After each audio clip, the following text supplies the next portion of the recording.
Hello दोस्तों, एक बार फिर से आपका बहुत बहुत स्वागत है आपका अपना यूट्यूब चैनल आरके स्टडी पे। मैं हूं रविंद्र कुमार।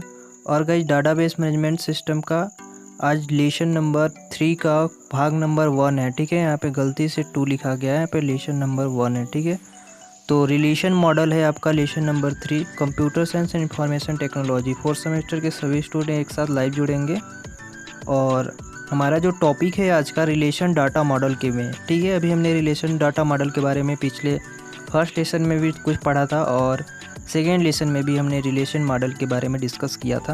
अब फिलहाल जो रिलेशन डाटा मॉडल के बारे में हम लोग डिस्कस करने वाले हैं, पूरा डिटेल से डिस्कस करने वाले हैं। ठीक है, तो वीडियो में लास्ट तक बने रहिएगा। चैनल पर नए हो तो सब्सक्राइब कर लीजिएगा, साथ में बेल आइकन भी प्रेस कर लीजिएगा क्योंकि इससे रिलेटेड आपको वीडियो मिलती रहती है। ठीक है गाइस, हम आपको बता दें, यहाँ फ्री पीडीएफ के लिए टेलीग्राम से जुड़ सकते हैं। टेलीग्राम का यहाँ पे नाम दिया गया है आरके स्टडी 2.0 और यहाँ पे क्लासेज आपकी डाटाबेस मैनेजमेंट सिस्टम की तो चल रही है, e commerce and digital marketing की भी चल रही है, ऑपरेटिंग सिस्टम, एनर्जी कन्वर्जेशन। ठीक है, तो चलिए सबसे पहले जो हमारा टॉपिक है उस पर चलते हैं।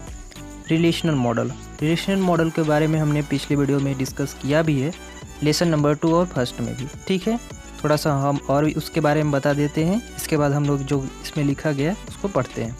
तो सबसे पहले हम बता दें, रिलेशनल मॉडल जो होता है वो मॉडल, यहाँ पे जो जितने भी आपको मॉडल्स, डाटा मॉडल्स देखने को मिल रहा है, डाटा मॉडल्स का मतलब है यहाँ पे डाटाबेस, डाटा को स्टोर करना है। ठीक है, जो इनके डाटा को है उनको स्टोर करना है, ये जो जितने भी मॉडल्स आपको पढ़ाए जाएंगे। ठीक है, तो यहाँ पे रिलेशनल मॉडल के बारे में हम लोग स्पेशल पढ़ेंगे। जो रिलेशनल मॉडल होता है वो टेबल के फॉर्म में उनके डाटा को स्टोर किया जाता है, जिसको हम लोग रो और कॉलम बोलते हैं। ठीक है, उनका रो और कॉलम समूह होते हैं, तो वही है यहाँ पे रिलेशनल मॉडल। ठीक है, रिलेशनल मॉडल एक ऐसा मॉडल है जो यह प्रस्तुत करता है कि किस प्रकार के रिलेशन डेटाबेस में डाटा स्टोर होता रहता है। ठीक है, तो यहाँ पे जो रिलेशनल मॉडल है वो किस प्रकार से टेबल के रूप में, ठीक है, टेबल के रूप में स्टोर होता है। टेबल वह होता है जो कॉलम तथा रो का एक समूह होता है। किसका किसका? रो और कॉलम का। हमने पिछले वीडियो में बताए थे कि देखिए यहाँ पे जो रो कॉलम हो गया, यहाँ पे आपका नेम हो गया, क्रम हो गया, यहाँ पे ये रो और कॉलम हो गए आपके, इसमें जो डाटा स्टोर होता है, ठीक है, रिलेशनल मॉडल के अंतर्गत में आते हैं। रिलेशनल मॉडल का 1969 में EF कोड ने प्रस्तावित किया था और इन्होंने ही प्रतिपादन किया था। ठीक है, रिलेशनल मॉडल में दुनिया का सबसे ज़्यादा प्रयोग किया जाने वाला डेटा मॉडल है रिलेशनल मॉडल जो होता है। इसको हम लोग जब हम लोग DBMS पढ़ते हैं तो उसमें RDBMS पढ़ा जाता है, RDB, ठीक है, MS। यहाँ पे रिलेशनल डाटाबेस मैनेजमेंट सिस्टम होता है, जिसको हम लोग रिलेशनल डाटाबेस मैनेजमेंट इसीलिए बोलते हैं क्योंकि वहाँ पे रिलेशनल मॉडल का सबसे ज़्यादा यूज होता है। ठीक है, इसीलिए यहाँ पे लिखा गया कि दुनिया में सबसे ज़्यादा प्रयोग किए जाने वाला डेटा मॉडल क्या होता है? रिलेशनल मॉडल होता है। ठीक है, क्योंकि यह बहुत ही सरल और जिसके प्रोग्राम में इसके मतलब इससे हम लोग जो प्रोग्राम करते हैं बहुत ही आसानी से कर सकते हैं। ठीक है, इसके प्रोग्राम में हमको कोई दिक्कत नहीं होती है, इसकी प्रोग्रामिंग जो होती है सबसे इजी होती है और इसका सबसे ज़्यादा उपयोग हमने बताए भी हैं पिछले वीडियो में कि इसकी सबसे ज़्यादा उपयोग बैंकिंग के क्षेत्रों में ज़्यादातर होता है। ठीक है, तथा यह मॉडल डेटा प्रोसेसिंग तथा स्टोर की सभी ज़रूरतों को पूरा करता है। डेटा मॉडल प्रोसेसिंग तथा स्टोरेज, माने जो उसकी स्टोरेज हैं उनको भी मतलब पूरा करता है। ठीक है, उदाहरण के लिए हम लोग यहाँ पे देख सकते हैं टेबल को, चलिए हम आपको दिखाते हैं। ठीक है, देखिए रिलेशनल मॉडल को हमने बताया कि एक टेबल के फॉर्म में स्टोर किया जाता है। ठीक है, यहाँ पे जैसे उसकी ID नेम हो गया 1 2 3 4 5 और यहाँ पे उसके नेम हो गए, एज हो गए, फ़ोन है। ठीक है, यहाँ पे नाम दिया गया है। तो देखिए टेबल के फॉर्म में रो और कॉलम, आपका रो और कॉलम के फॉर्म में स्टोर है। ठीक है, तो ये आपका रिलेशनल मॉडल है। अब हम लोग रिलेशनल मॉडल के कुछ महत्व टिप्स समझेंगे कि उसमें कौन कौन से क्या होते हैं। तो जैसे सबसे पहले हम लोग बात कर लेते हैं एट्रीब्यूट्स का। तो एट्रीब्यूट्स देखिए हमने पिछले वीडियो में बताया था, अभी फिर से बता दे रहे हैं कि एट्रीब्यूट्स होते क्या हैं, सिंपल भाषा में समझ सकते हैं। जैसे हमने स्टूडेंट नाम का कोई टेबल बनाया जिसमें ये आपका स्टूडेंट नाम के है, तो स्टूडेंट क्या, उनके क्या क्या परिचय, उनको हम किस तरह से आइडेंटिफाई कर सकते हैं। तो उनके हम लोग ID, नेम, एज या फ़ोन नंबर, ये सब से उसको आइडेंटिफाई कर सकते हैं। ठीक है, तो इसके जो यहाँ पे आपका ID हो गए, ठीक है, नेम हो गया, या फिर हम लोग बोल सकते हैं कि ये फ़ोन नंबर हो गया। ठीक है, या फिर कह सकते हैं एज जो हो गई, तो इसकी क्या हो गई, ये सारे जितने आपको दिख रहे हैं ये एट्रीब्यूट्स हो गया, ठीक है। और यहाँ पे जो स्टूडेंट नाम का बनेगा ये आपका एंटिटी कहलाता है। ये हमने पिछले वीडियो में डिस्कस किया था, आपने मेरा शुरू से क्लास लिया होगा तो पता होगा आपको, ठीक है।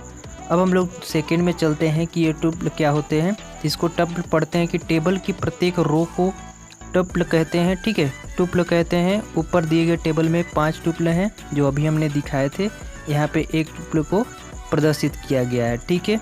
माने यहाँ पे जितना एक आपको दिख रहा है इसी को बोलते हैं टुप्ल, ठीक है। अब हम लोग थर्ड के बात करते हैं कि डिग्री क्या होता है। तो डिग्री देखिए, टेबल में एट्रीब्यूट्स की संख्या को ही टेबल की डिग्री कहते हैं।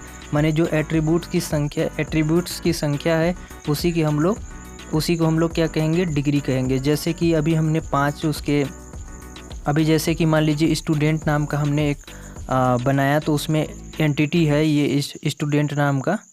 तो इसके जितने भी हमने यहाँ पे इसके जितने, जैसे एज हो गया, आईडी हो गए, नेम हो गया, कुछ भी हो गया, ठीक है। तो इसके जितने भी हम लोग ये निकाले हैं या फिर बता रहे हैं, उसके परिचय बता रहे हैं, तो ये सब क्या हो गए, एट्रीब्यूट्स हो गए, ठीक है। तो इसी एट्रीब्यूट्स को हम लोग ऐड करेंगे तो इसको हम लोग बोल देंगे डिग्री, 1 2 3 4 डिग्री, ठीक है। उसी तरह के यहाँ पे कोऑर्डिनेटली क्या होता है, तो टेबल में ट्यूपली की संख्या को ही टेबल की कोऑर्डिनेटरी कहते हैं। माने जो हमारा अभी कह सकते हैं एक तरह से कि जो हमारा अभी रो और कॉलम जितने उसमें दिए गए हैं, ठीक है, रो कॉलम जितने उसमें दिए गए हैं वही सब क्या हो जाएगा, आपका कोऑर्डिनेटरी कह रहे हैं, ठीक है।